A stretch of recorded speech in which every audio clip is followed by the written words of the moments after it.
So guys आज हम बात करने वाले हैं एएलपी सीबीटी 2 के डीजल मैकेनिक। जो टॉपिक है एएलपी सीबीटी 2 का ट्रेड, जो थ्योरी है ट्रेड ट्रेड में मैकेनिक डीजल के क्या क्या लेसन हैं, कौन कौन से चैप्टर आएंगे एएलपी सीबीटी 2 के, जो ट्रेड थ्योरी में डीजल के जो टॉपिक आएंगे उसकी चर्चा करने वाले हैं। और मेन उसमें ये बताएंगे कि उसमें क्या क्या इंपॉर्टेंट है, क्या क्या पढ़ने से अपना काम हो जाएगा, अपनी ट्रेड निकल जाएगी, है ना। तो इसमें सबसे पहले बात करते हैं, जो पहला चैप्टर है ट्रेड परिचय का, इसका कोई इंपॉर्टेंट रोल नहीं है। ये आईटीआई में एडमिशन कैसे लेना है, कितनी अटेंडेंस है, उसके बारे में है। मैकेनिक डीजल की, ट्रैक्टर की महत्ता, डीजल ट्रेड के कार्य क्षेत्र, और तो इनमें से कोई क्वेश्चन पुट नहीं होता, तो इसको चाहे आप स्किप कर सकते हैं, इसको चाहे तो आप छोड़ दीजिएगा, है ना।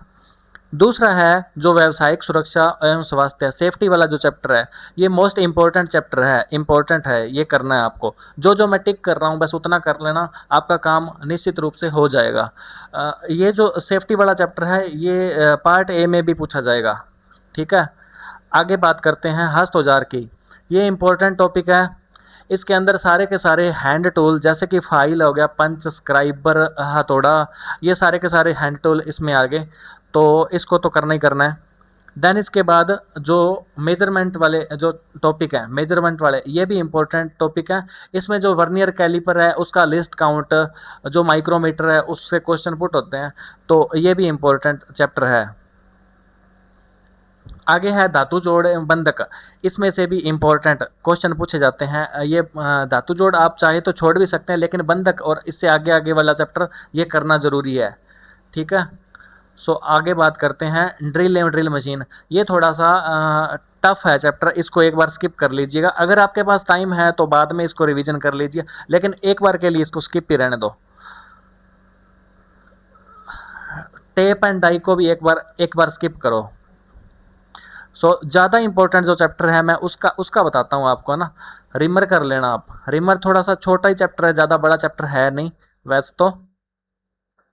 लैपिंग एंड होनिंग, होनिंग क्या होता है, एक बोरिंग है, बोरिंग के जो अंदर वाली सरफेस है ना उसको और ज़्यादा स्मूथ करना, इसे होनिंग बोलते हैं। तो ये इंपॉर्टेंट चैप्टर है, ये कर लेना, ये काम की चीज़ है। आगे जो 4 चैप्टर या 3 चैप्टर आएंगे जो इलेक्ट्रिसिटी से संबंधित है, विद्युत से संबंधित है, ये चैप्टर एक बार के लिए मत करना, ये 10वां चैप्टर छोड़ देना एक बार के लिए। और 11वां विद्युतीय सुरक्षा युक्तियाँ, ये भी एक बार के लिए छोड़ देना, क्योंकि मैकेनिक डीजल वाले जो स्टूडेंट हैं उनके लिए ये काफ़ी टफ पोर्शन उनके लिए। विद्युत धारा के प्रभाव, ये आपसे हो जाएगा, क्योंकि ये पार्ट 1 में भी आपको करना ही पड़ेगा, तो ये चैप्टर कर लेना, ठीक ठाक सा है। चुंबकीय प्रभाव, ऊष्मीय प्रभाव, ये सारे इसमें से न्यूमेरिकल भी पुट होते हैं। इलेक्ट्रॉनिक वाला ये छोड़ देना, ये जंक्शन वगैरह कैसे बनाते हैं। वैसे तो सारा ही इंपॉर्टेंट है, लेकिन आपका जो काम हो जाए, आपकी ट्रेड निकल जाए, उसके हिसाब से मैं आपको बता रहा हूँ। हाइड्रोलिक एवं न्यूमेटिक, ये करना है, ये इंपॉर्टेंट है, इसमें से क्वेश्चन भी पुट होते हैं। हाइड्रोलिक का तो ज्ञान होना ही चाहिए। वाहन उद्योग, ऑटोमोबाइल एसोसिएशन, वाहन उद्योग का इतिहास, ये छोड़ देना एक बार के लिए, इसको मत करना। जो मैं बता रहा हूँ उतना ही कर लेना, इससे आपका काम बन जाएगा। आगे है, अब जो चैप्टर स्टार्ट होने वाले हैं ना उसमें से 50% तक का जो मैटर है वो इसी में से आएगा। इंजन का परिचय, ये करना ही करना है आपको, ये छोड़ नहीं सकते। इंजन के जो एलिमेंट हैं वो करने ही करने हैं। पिस्टन व करेक्टिंग रोड है, ये भी करना ही करना इंपॉर्टेंट है। देन आगे जो क्रैंक शाफ्ट और बेरिंग कैम शाफ्ट, ये करना है। फ्लाई व्हील, और इसको एक बार के लिए आप स्किप कर सकते हो, इसको एक बार छोड़ देना चाहिए। तो इंजन असेंबली आपको करना ही करना है। कूलिंग और जो लुब्रिकेशन है वो भी करना ही करना है आपको। इनटेक और एग्जॉस्ट प्रणाली, ये भी इंपॉर्टेंट है, ये भी करना है। डीजल इंजन प्रणाली, ईंधन प्रणाली है ना, फ्यूल कैसे कैसे कहाँ कहाँ से गुजरेगा और क्या क्या जो होएगा, इससे प्रोसेस आगे इंजन कैसे स्टार्ट होएगा। मैरीन व स्टेशनरी इंजन, इसको एक बार के लिए छोड़ सकते हो आप, एक बार के लिए छोड़ सकते हो, या इसमें से कुछ कर सकते हो।